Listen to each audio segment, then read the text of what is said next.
Good evening, and welcome back. In a bakery on a narrow street in a small Italian town, 81 loaves of bread were left in the oven. They were round, scored across the top, into 8 wedges, so they could be broken apart by hand, and they had been slid in that morning by a man whose name we do not know. They are still there. They were not forgotten, and they were not abandoned in a hurry, and nobody came back for them, because the town they were baked in stopped existing that afternoon. What makes Pompeii extraordinary is not that it was destroyed. Cities are destroyed constantly, by armies and fires and slow decline, and the ordinary fate of a ruined town is to be picked over, quarried for stone, and built on. Pompeii was not ruined. It was sealed. Everything that was in the street when the ash came down stayed in the street, under 4 meters of it, for 1,669 years. And before we walk into it, take a moment to like the video and subscribe, but only if you genuinely enjoy what I do here. And if you feel like it, leave your location and your local time in the comments. It is a quiet pleasure to know that someone in another city, in another hour of the night, is settling in to hear the same story. Now dim the lights, let a fan hum in the background, and let us go back to the last morning of a very ordinary town. It is worth being clear at the start about what kind of place this was, because it was not important. Pompeii was not Rome, or Alexandria, or Antioch. It was a provincial town on the Bay of Naples with a population that historians estimate at somewhere between 11,000 and 15,000 dinars, which is roughly a large village by modern standards. It had no famous school, no great library, no emperor born in it. If the mountain behind it had stayed quiet, it would be a name in a list of municipalities and nothing more. That is precisely why it matters.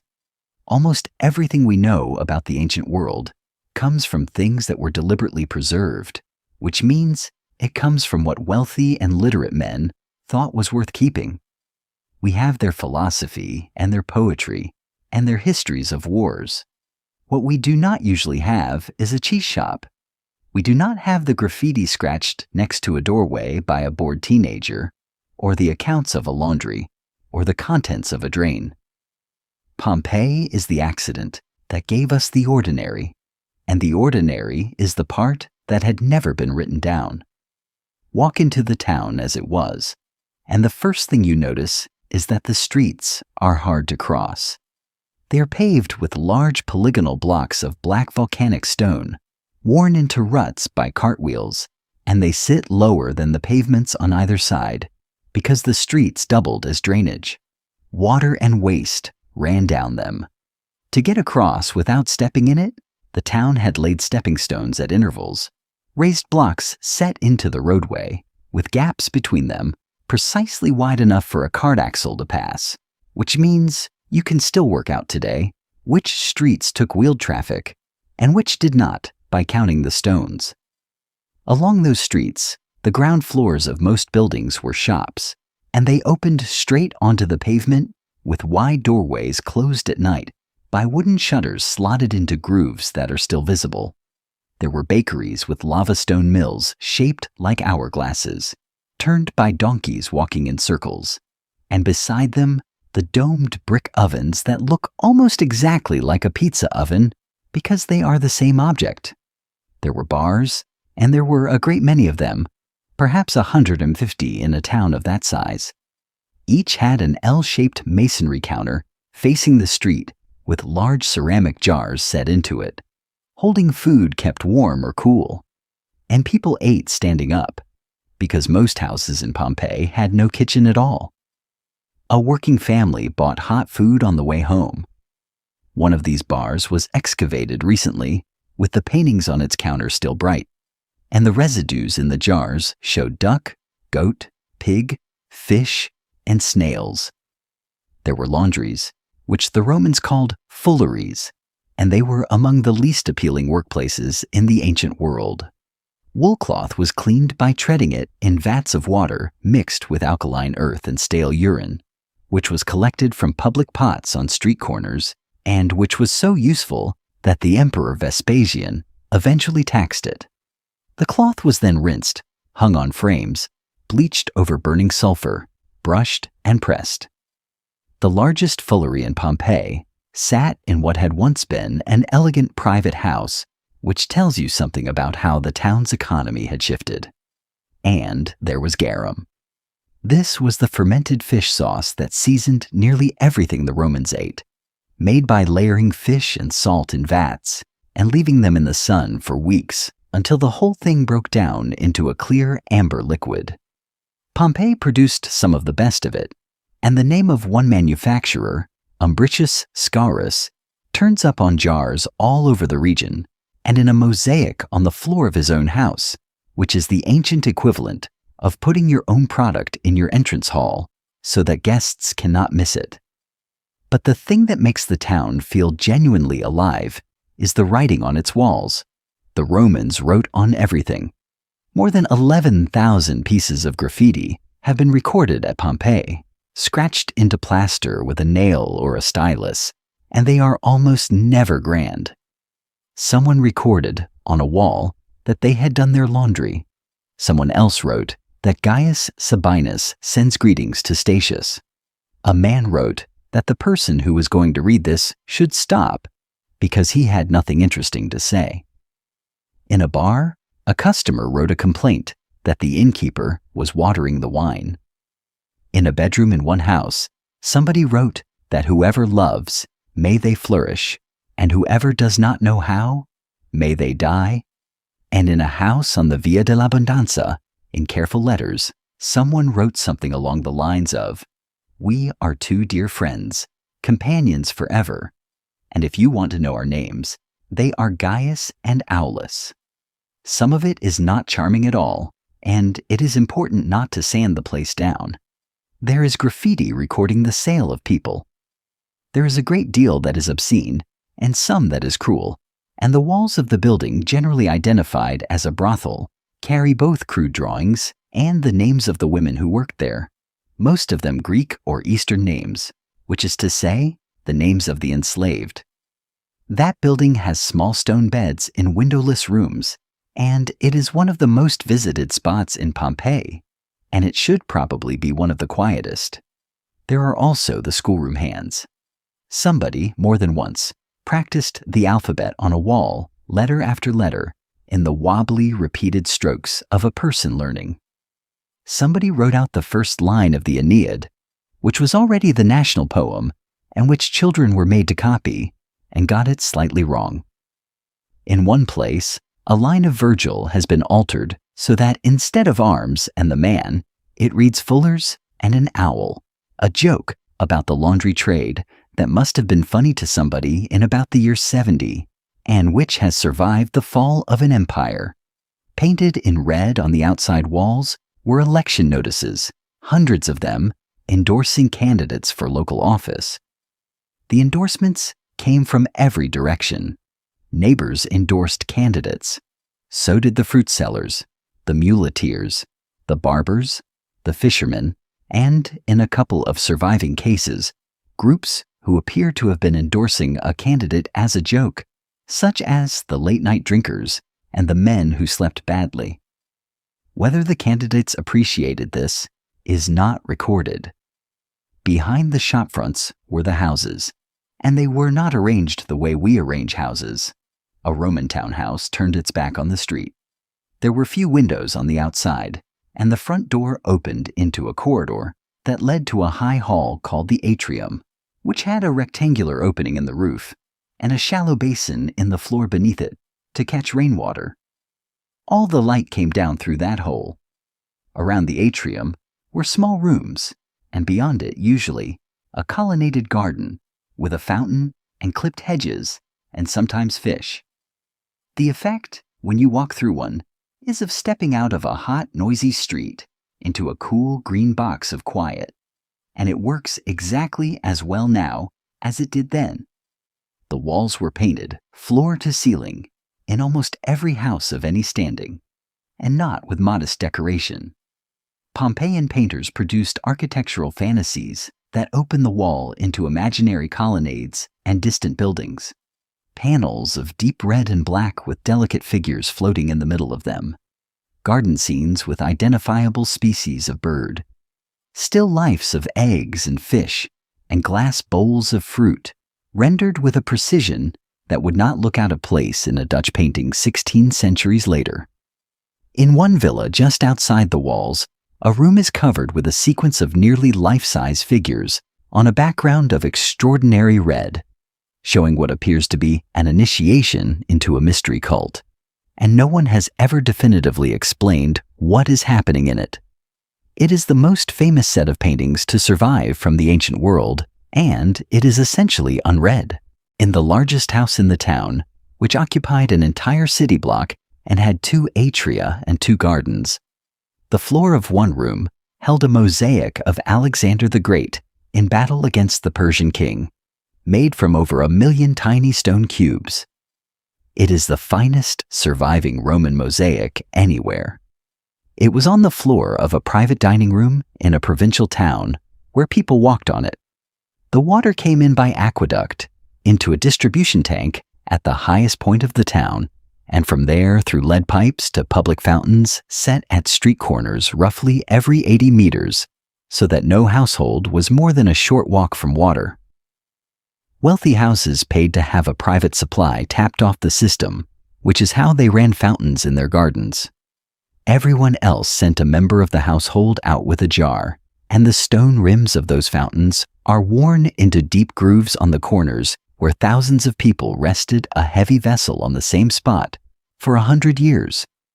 There were 2 theaters, a covered concert hall, at least 3 public bath complexes with underfloor heating, a forum lined with public buildings, temples to a number of gods, including the Egyptian goddess Isis, and an amphitheater that is the oldest surviving permanent stone amphitheater anywhere in the Roman world, older than the Colosseum by more than a century. And in the year 59, that amphitheater was the site of an incident that says a great deal about the temper of the place. During a gladiatorial show, a fight broke out in the stands between Pompeians and visitors from the neighboring town of Nuceria, and it escalated into a full riot with stones thrown and people killed. The historian Tacitus records that the Senate in Rome banned Pompey from holding gladiatorial games for 10 years. There is even a fresco of the riot painted on a wall in a private house, showing figures scuffling on the steps outside the amphitheater, which somebody in Pompeii evidently thought was worth commemorating. Underneath all of this was a fact that the frescoes and the fountains make it easy to slide past, which is that a substantial part of the population was owned. Estimates for Roman Italy in this period generally suggest that somewhere between 1/5 and 1/3 of the people in a town like this were slaves. They cooked, cleaned, carried water, worked the mills, labored in the fields outside the walls, kept the accounts, tutored the children, and in a good many cases ran the businesses. They were present in every room, in every house we walk through today, and they left almost nothing behind that identifies them, because the objects we admire belonged to the people who owned them. Occasionally, the evidence surfaces anyway. A room found in a villa near the town in recent years contained 3 wooden beds, one of them small enough for a child, a chamber pot, an amphora, and a wooden chest, in a space with a single high window and no decoration of any kind, and it was almost certainly where a slave family slept. The mills in the bakeries have grooves worn into the paving around them at a height and radius consistent with people, not only donkeys, pushing them. And there was a way out of it, which is one of the genuinely distinctive features of Roman society. Slaves could be freed, and freed slaves became citizens, and their children carried no legal stain at all. A great many of the most successful commercial figures in Pompeii were freedmen who had built a fortune and then spent it very publicly on the town, because the one thing money could not buy them was ancestry. 2 brothers who had been slaves paid for the covered theater. another freedman rebuilt a temple. This produced a particular social flavor that Roman writers loved to sneer at: the newly rich man with a splendid house and no taste. And Pompeii is full of houses that could be described that way if one felt like being unkind, and which are the reasons so much of it survives to be looked at. The gladiators themselves lived in the town, in a barracks behind the theaters, a colonnaded courtyard with small rooms opening off it, that had originally been built as a place for theater audiences to stroll during intervals and was later converted. Armor was found in those rooms, ornate parade helmets with embossed scenes, shin guards, shoulder pieces, and it is some of the finest gladiatorial equipment ever recovered anywhere. On the plaster of the walls, the men who lived there had scratched notes about themselves, recording how many fights they had won. They were a strange class of person, mostly slaves or condemned criminals, occasionally free men who had signed up for the money, held in contempt legally, and adored socially in a combination that the Romans never resolved and never seemed to find odd. Graffiti around the town describes one of them as the man the girls sigh for, and another as the doctor of the nighttime.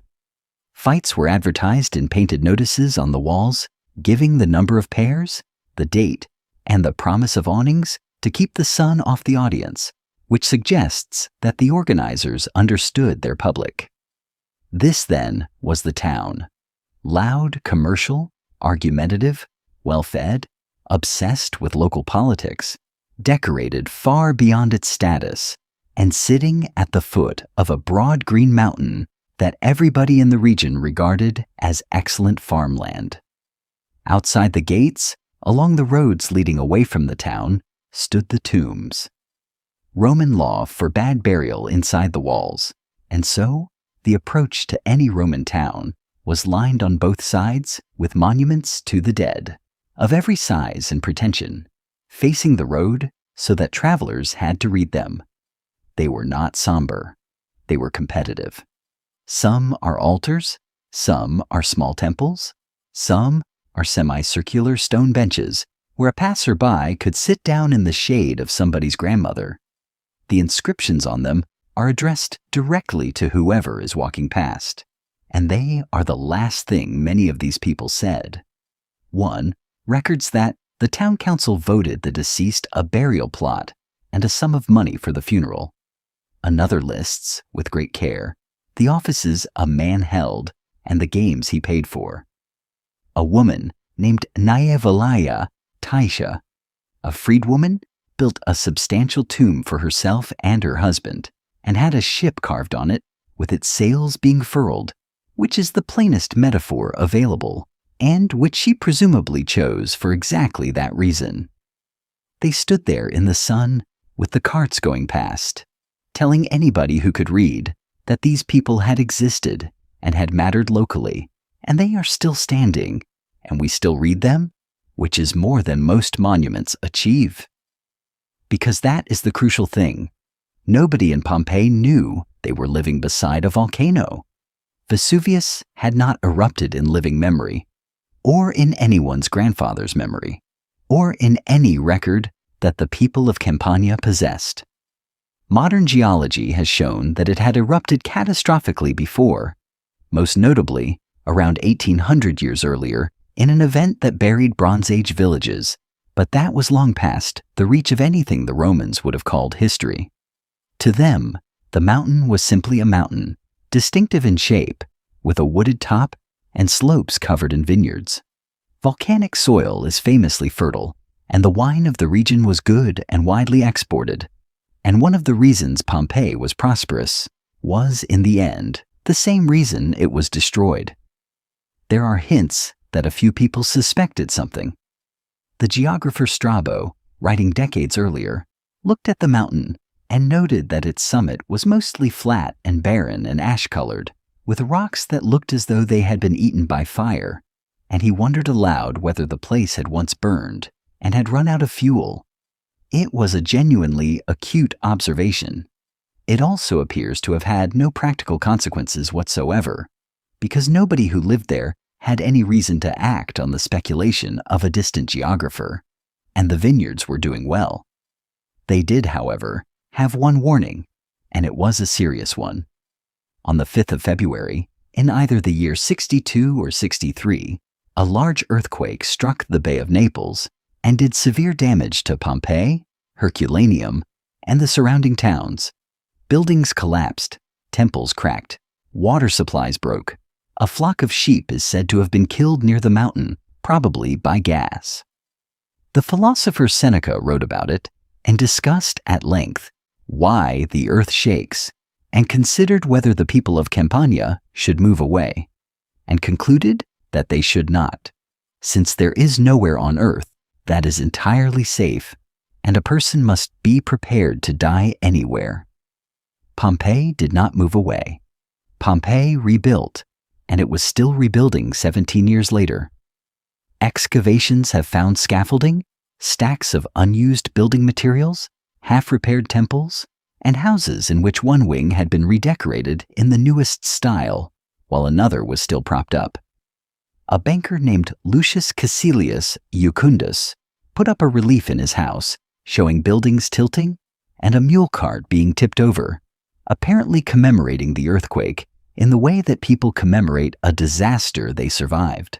Smaller tremors seem to have continued in the years and days that followed, and the people of the region grew used to them, in the way that people grow used to things. Which brings us to the last morning, and to a question that is genuinely unresolved. For centuries, the date of the eruption was given as the 24th of August in the year 79. This comes from a letter written by Pliny the Younger, an eyewitness, and it appears in the manuscripts as the 9th day before the calends of September.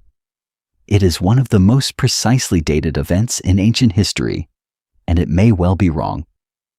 The problem is that the manuscripts of Pliny's letters we possess are medieval copies, made by hand, many centuries after the fact, and the surviving copies do not all agree on the date. Different versions give different readings, and the date could have been miscopied at any point, and the physical evidence has been quietly arguing with the August date for a long time. The bodies found at Pompeii are wearing heavier clothing than one would expect at the height of a Mediterranean summer. Braziers had been set out in some houses. The fruit and produce found preserved in the town includes pomegranates, walnuts, chestnuts, dried figs, and grapes at a stage of processing that suggests the wine harvest was over rather than about to begin. Large jars of fermenting wine had been sealed, and in 2018, excavators uncovered a charcoal inscription scratched on a wall of a house under renovation, giving a date in mid-October, which could only have been written weeks before the eruption, because charcoal writing does not survive long on an exposed wall.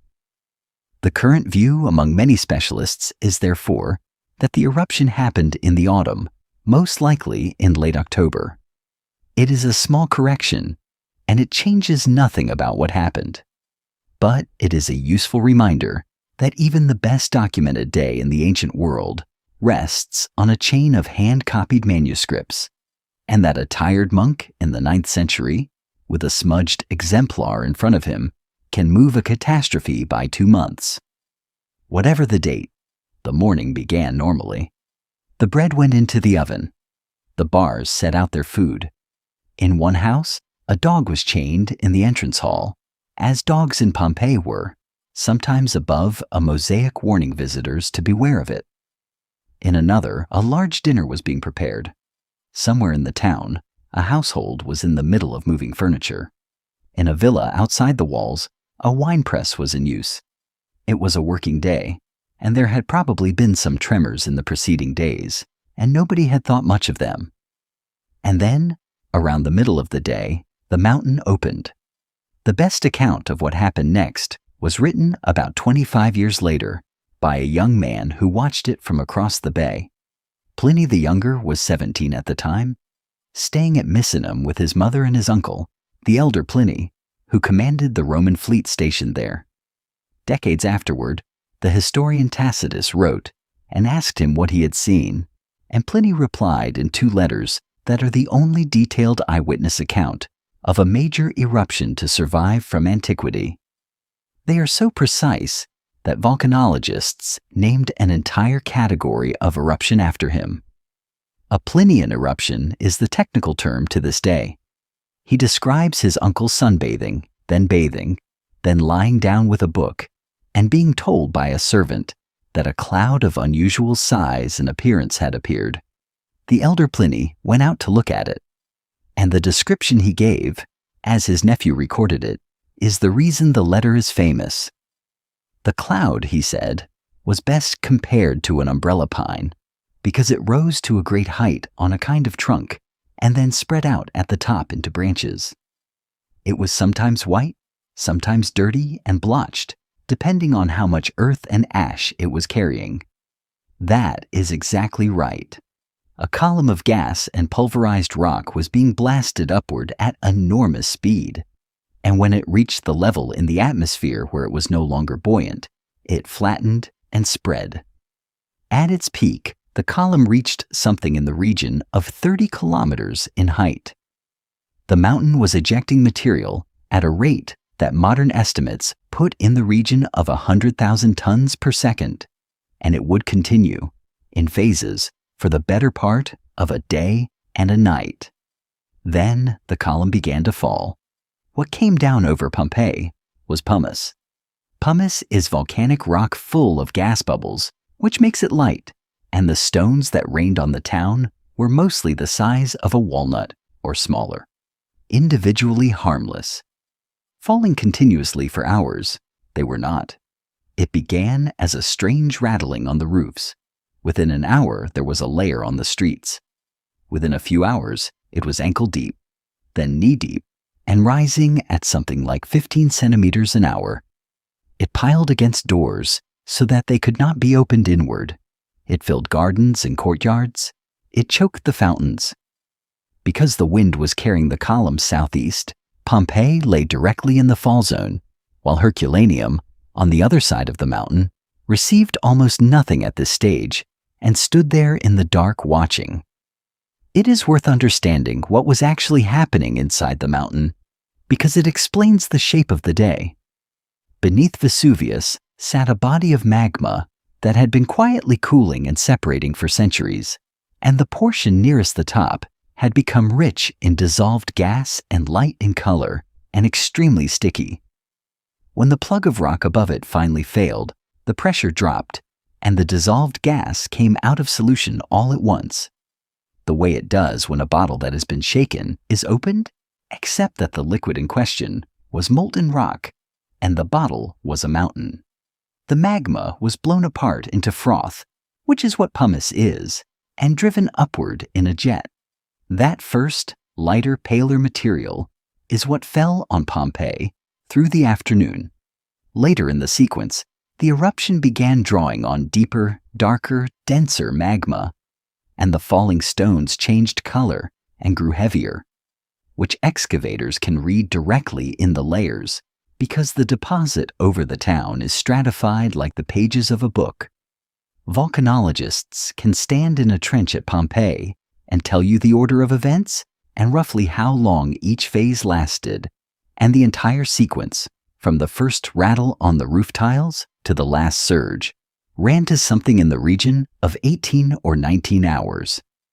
And here, the people of Pompeii had to make a decision with no good information, which is the situation almost everyone in a disaster is actually in. Some left immediately. The evidence suggests most did. Estimates of how many died vary, but the number of bodies recovered in the excavated portion of the town is around 1 to 100, out of a population that may have been 10 times that. The great majority of Pompeians got out, go on foot and by cart, in the early hours of the fall, heading south and east along the roads, and their descendants presumably lived long ordinary lives somewhere else, and are the reason we cannot say precisely how many died. Others stayed. It is easy at this distance to find that baffling, and it is not. Outside was a hail of falling stone in near darkness. Inside was a roof. The rational move for several hours was to shelter and to wait for it to stop, because things generally do stop. People gathered in the strongest interior rooms. They took what mattered. Bodies were later found with money, with jewelry, with keys, with a bag of surgical instruments, with a small statue of a household god.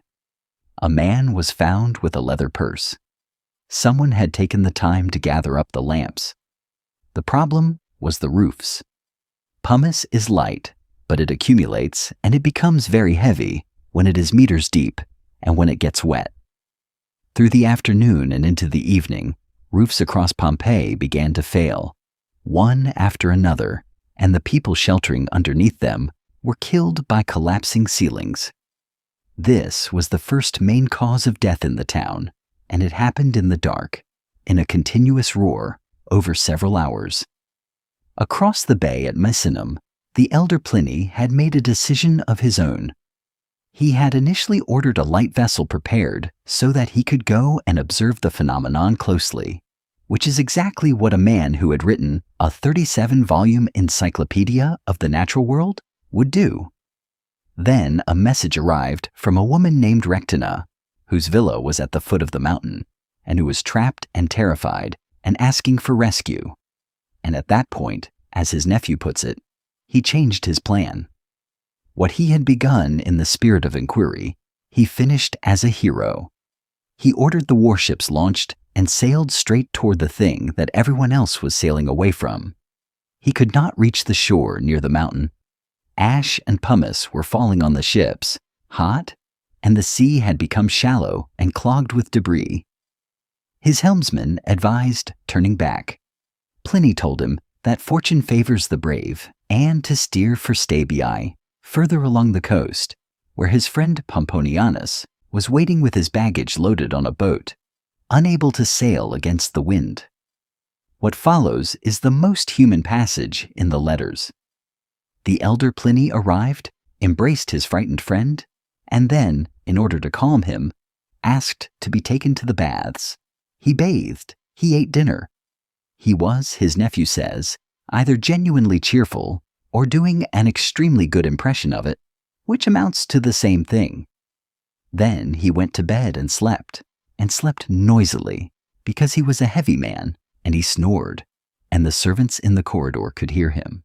Meanwhile, the courtyard outside his room was filling with pumice, to the point that if he had stayed any longer, he would not have been able to get out of the door. They woke him. The household debated whether to stay indoors under buildings that were now shaking with tremors, or to go outside into the falling stone. They chose outside and tied pillows on their heads with cloths as protection, which is an image both absurd and entirely sensible, and went down toward the shore to see whether the sea had calmed. It had not. Elsewhere, in the small hours, the eruption entered its second and far deadlier phase. The column that had been standing over the mountain for hours became unstable and collapsed. When that happens, the material does not drift down. It falls and it runs. A pyroclastic surge is a fast-moving cloud of gas, ash, and rock fragments that flows along the ground under gravity at speeds that can exceed 100 kilometers an hour at temperatures of several hundred degrees.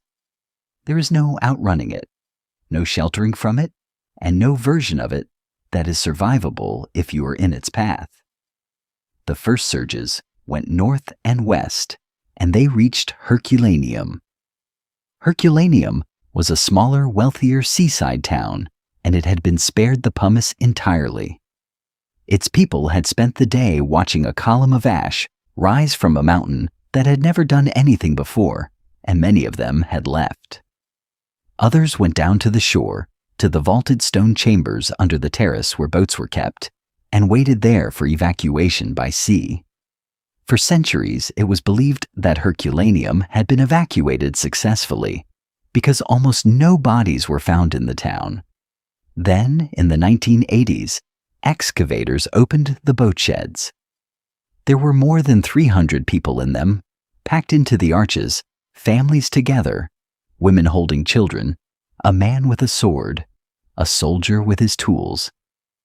They had been sheltering exactly where anyone would shelter, in a solid stone chamber facing away from the mountain, waiting for a boat that was never going to arrive, and the surge came down the slope and filled the arches. Herculaneum was then buried, not by ash falling, but by successive flows of material that eventually reached more than 20 meters deep and set hard as rock. That depth is why Herculaneum preserved things Pompeii did not. The heat carbonized organic material instead of destroying it, and so wooden doors survived, and beds, and a baby's cradle, and roof beams, and a wooden screen, and an entire library of papyrus scrolls in a villa outside the town, blackened into what look like lumps of charcoal, and which scholars are still, at this very moment, trying to read using particle accelerators and machine learning without unrolling them. Back at Misenum, Pliny the Younger and his mother were living through the night that he would describe more vividly than anything else in his letters. The tremors were violent enough that carts left in the open were rolling back and forth, despite being wedged with stones. The sea had drawn back from the shore, leaving marine creatures stranded on the sand. A black and dreadful cloud was coming across the bay, split by flashes he compared to sheet lightning, but larger.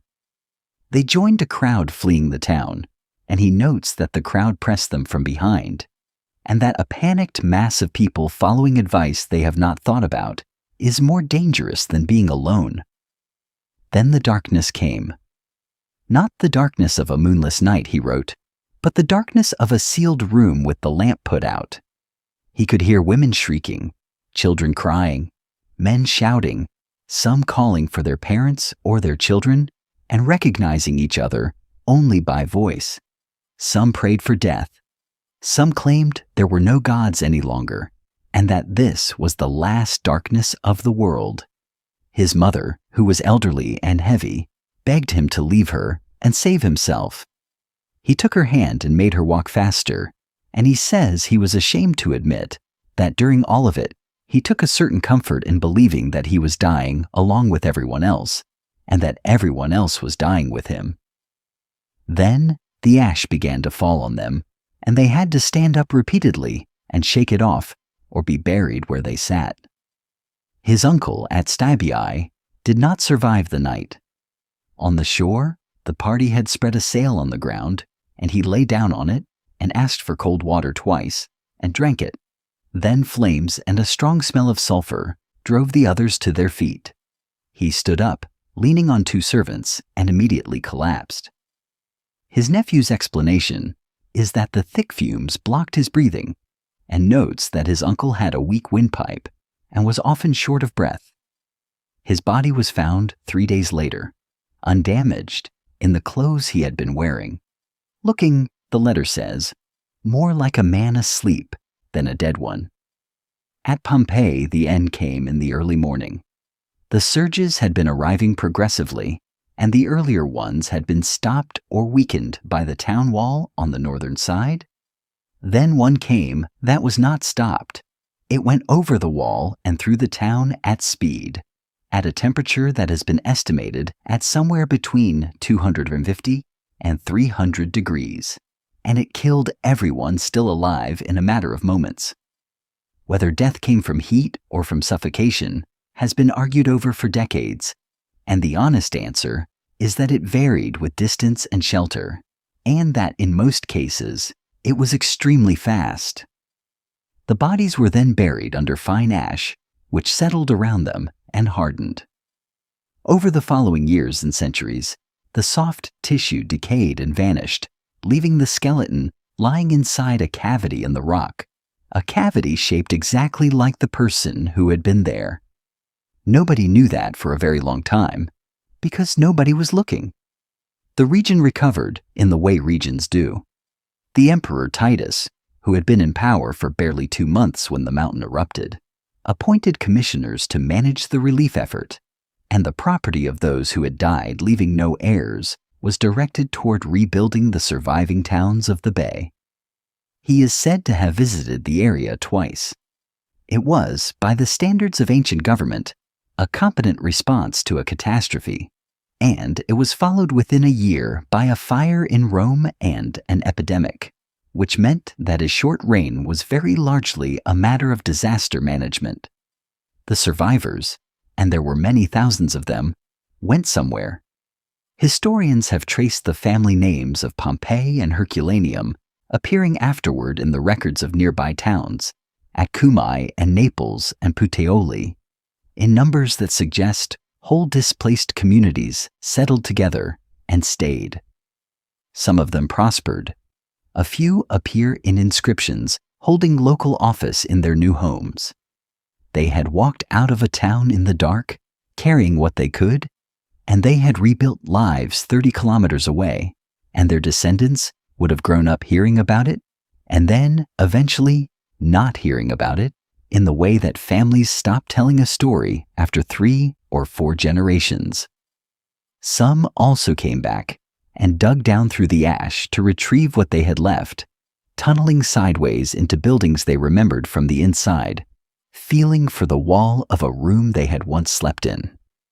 The archaeological record shows their holes punched through plaster and shows which houses had been stripped of their bronze and their marble by people who knew exactly where it was.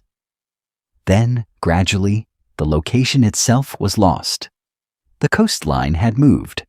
The landscape was a plain of gray ash which weathered into good soil, and vines were planted on it, and farmhouses were built, and the name survived only in a corrupted local form, La Civita, the city, attached to a hill where people occasionally turned up bits of marble while plowing and did not ask why. In 1592, an architect named Domenico Fontana cut a water channel straight through the buried town. His workmen found walls and paintings and inscriptions. One inscription apparently mentioned Pompeii by name, and nothing came of it, and the channel was finished, and the matter was dropped for a century and a half. It remains one of the great near misses in the history of archaeology. Herculaneum was found first, by accident, in 1709, when a well being dug struck the stage of the buried theater. What followed was not excavation, but mining.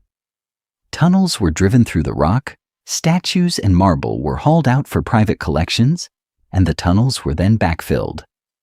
In 1748, digging began at Pompeii, and although the early work was little better than treasure hunting, Pompeii was easier because it lay under loose ash rather than solid rock, and so it could be opened from above rather than burrowed into. The results reached Europe at exactly the right moment. Educated people had been reading Latin all their lives, and here, suddenly, was a Roman street with the shutters still on the shops. The discoveries fed directly into the neoclassical style that swept European design in the later 18th century, and they drew a steady traffic of visitors on the Grand Tour, who wrote about it and painted it, and occasionally took souvenirs home in their luggage. The visitors left their own record. Goethe came in 1787 and wrote that many disasters have befallen the world, but few have brought posterity so much joy, which is an unusually honest thing to say out loud. He also observed that the houses were small and the rooms tiny, and that it felt less like a city than a doll's house, and he was struck by the narrowness of everything. Charles Dickens arrived in the 1840s and was more interested in the effect of the place than its archaeology. He wrote about walking along streets where the ruts of the chariot wheels were still visible, and about standing in rooms where the traces of the last people who had used them were still lying about, and he found the whole thing extraordinarily unsettling in a way he could not quite argue himself out of. Mark Twain came later, and, being Mark Twain, spent a good deal of his account making jokes about the absence of a fire department and the state of the local newspapers, and then stopped joking abruptly when he got to the body of a man who had been found at his post. There was also a great deal of quiet embarrassment. The excavations turned up frescoes, objects and signs that were sexually explicit, in quantity, in ordinary houses and on ordinary streets, because Roman attitudes to such images were simply not the same as those of the people digging them up. The response was to lock them away. A secret cabinet was established in Naples, accessible only to gentlemen of mature age and respectable morals, and in some periods it was bricked up entirely. It did not fully open to the general public until 2000, which means that for the better part of 2 centuries, a portion of Pompeii's evidence was withheld, not because it was fragile, but because it was awkward.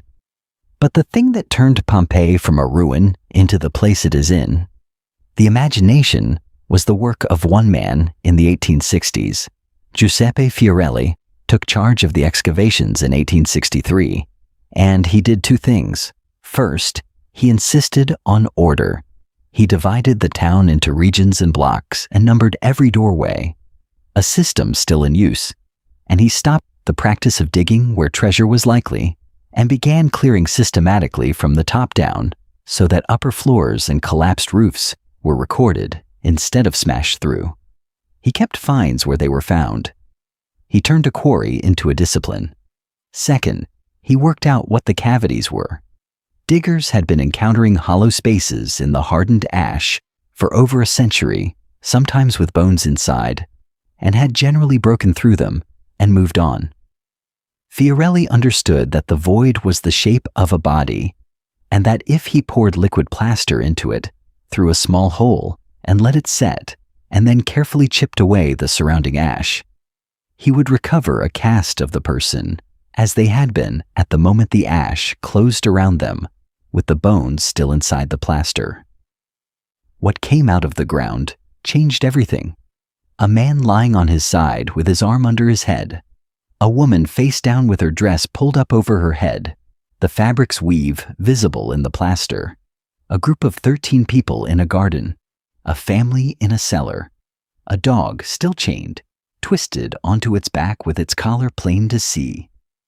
2 people in a corridor with their arms around each other. A man sitting with his hands over his face.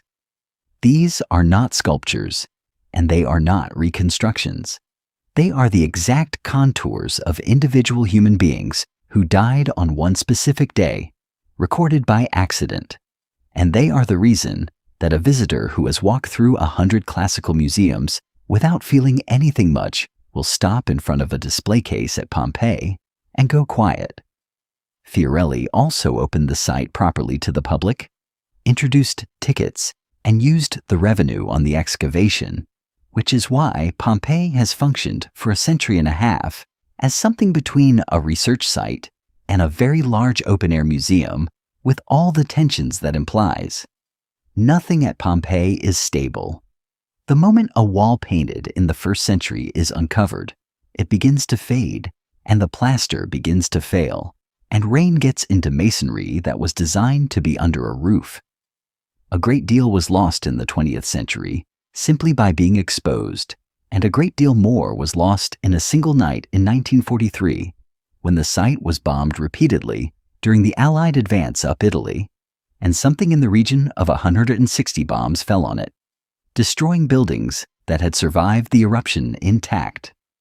Pompeii was also never alone, and this is easy to forget. The eruption buried an entire stretch of coastline. Herculaneum is the famous companion, but there was also Oplantis, where a villa of extraordinary size and quality was found under a modern town, with paintings among the finest anywhere, and a swimming pool over 60 meters long. There was Stabii, where the elder Pliny died, a hillside of luxury villas looking out over the bay. There was Bosco Real, with working farm estates, one of which gave up a hoard of over 100 pieces of silver tableware hidden in a cistern by somebody who evidently hoped to come back for it. And there were dozens of ordinary farms across the plain, some of them found only when a motorway or a railway line went through.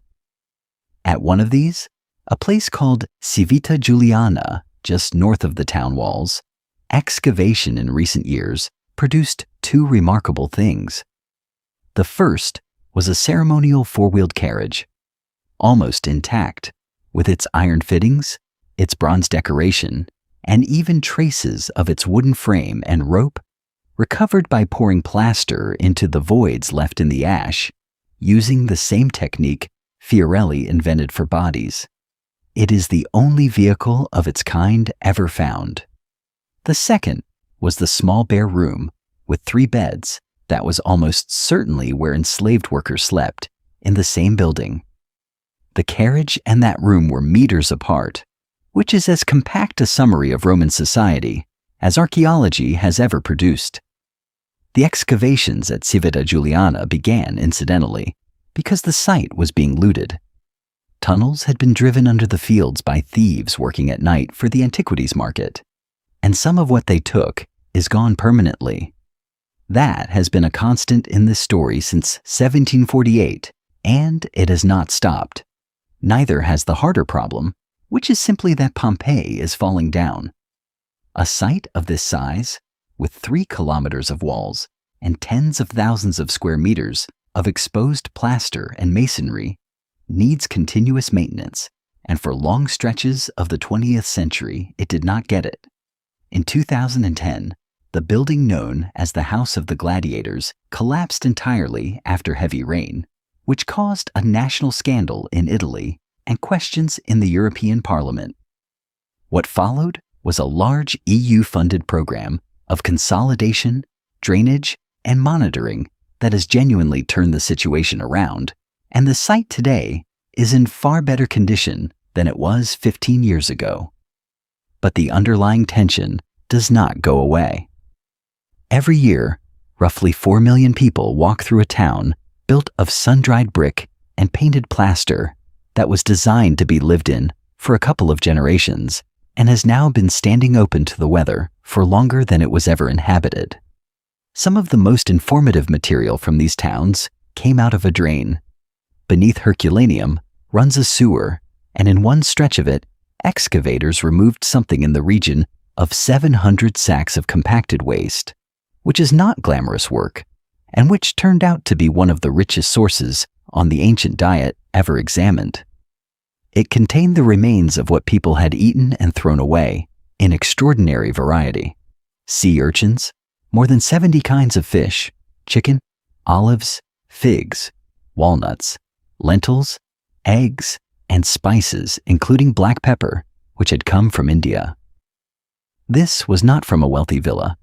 It was the waste of an ordinary apartment block above a row of shops. The bones tell a related story. Analysis of skeletons from Herculaneum has shown people who were, in general, adequately fed and reasonably tall, with strong evidence of a diet high in seafood and with markedly different patterns between men and women, the men eating more fish and the women more animal protein and eggs. It also shows what was harming them. There is lead from the pipes and the cooking vessels, and from a grape syrup boiled in lead pots that the Romans used as a sweetener. There is heavy dental wear from grit in stone-ground flour. There is arthritis in people who were not old. It is the sort of information that no ancient author would ever have thought to record, and it exists only because a town was sealed with its rubbish still in the drain. It is worth saying that we do not know the name of a single person who died at Pompeii with any certainty. We have thousands of names from the town, painted on walls and scratched into plaster and stamped on objects, and we have over 1,000 bodies, and there is no reliable way to connect any name to any body. The casts are anonymous. Every one of those people was someone's daughter or father or neighbor and had a name that was used every day by dozens of people, and it is gone, and the wall of a bar still records that the innkeeper watered the wine. The work has never finished. Roughly a third of the town remains unexcavated, deliberately, because it is now generally accepted that leaving something in the ground is often the best way to preserve it, and because every generation of archaeologists has been able to extract information the previous generation destroyed without noticing. Modern excavation at Pompeii recovers pollen, seeds, insect remains, fish bones, plaster fragments, and traces of pigment. Casting is done now with transparent resin where possible, so that the bones and objects inside remain visible. Analysis of teeth and bone tells us about diet and disease and where people grew up. A recent study of DNA from one cast overturned the long-standing interpretation of the group it belonged to, which is a good reminder that even the most familiar images from this site are still assumptions with evidence attached. And what all of it adds up to is a portrait of a place that nobody ever meant to leave us. We know that Pompeians ate a great deal of fish and figs and olives. We know that some of them had excellent teeth because sugar was rare and that a great many of them had lead in their bones from the water pipes. We know the names of a woman named Eumatia, a priestess and businesswoman who paid for a large building on the Forum, and of Julia Felix, who owned an estate with baths inside it and put up a notice advertising them for rent.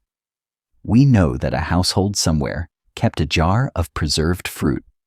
We know what the inside of a slave's sleeping room looked like in a villa near the town, because one was found recently with 3 wooden beds, a chamber pot, a chest, and nothing else, and it is one of the more sobering rooms in the ancient world precisely because there is so little in it.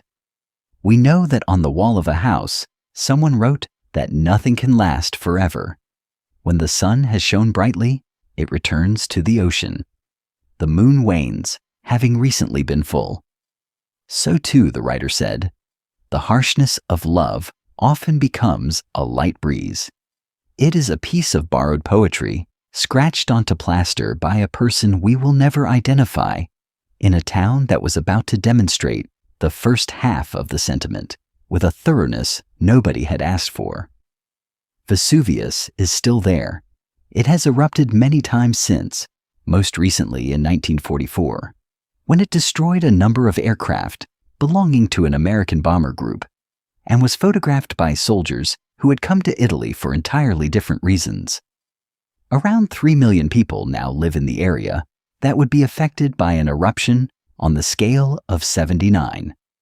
It is the most closely monitored volcano on Earth, ringed with instruments, with an evacuation plan on the books that would move hundreds of thousands of people. And on the slopes, there are still vineyards, and the wine is still good for the same reason it was good 2,000 years ago. The bread is in a museum now. 81 loaves, carbonized black, still round, still scored into 8 wedges, still stacked the way a baker stacked them on a working morning before going to do something else. He meant to come back in 20 minutes. That is the whole of it. Pompeii is not a story about a great city or a great disaster. It is a story about an ordinary town on an ordinary day, which is the one thing history almost never preserves, kept for us by the worst thing that ever happened to it. That is the story of Pompeii, from a bakery on a narrow street to a plaster cast of a sleeping man, and the town that stopped in the middle of a sentence and was still there when we came back for it. If you are still awake, there is another story waiting on the screen whenever you feel ready. If you enjoyed this one, feel free to like, subscribe, or leave a thought in the comments. But there is no rush now. Set everything aside, let your breathing slow, and let the day go. Sleep well, and sweet dreams.